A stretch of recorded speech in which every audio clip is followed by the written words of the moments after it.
Good question. You have to learn a lot about how apes behave and understand what makes chimps, act the way they do and why it's different from humans. Because you have to like translate it. Like the actors give you a really emotional performance, especially Andy Serkis does, right?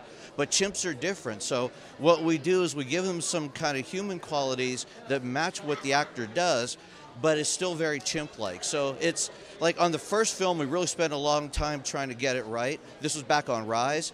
Now for War, because we've worked with these characters for so long, we've really learned them. So on this film, we were just able to concentrate on the depth and the complexity of the emotion, because that's really like what Andy gave us on this one. This film really goes to kind of a darker place. Yeah, we started using the arm extensions back on the first film, back on Rise. And that's because chimps, even though you think of them like human, they've got much longer arms and shorter legs. They're actually quadrupedal.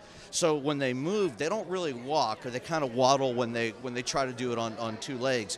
So the actors really had to learn to move with the arm extensions. And it's tricky because if they're going from like a walk or a run to then needing to do something with their hands, they've got to throw the arms away and pick them up, and we have to kind of fill in the gaps with all the animation to make it work. The other area for that was really tricky was the horses, right? Because they got these short little legs, but you put the actors up on horses and they've got long legs and they cover most of the horse. So like on Dawn, the chimps all rode bareback, but the actors had saddles and stirrups. So we had to paint all that out and replace, like a lot of times, most of the horse with digital horses. So we came up with this idea on War where the apes got smarter and learned how to make stirrups. So we gave them these little stirrups that they made out of like knotted ropes with rocks in them, and they could grab them with their toes.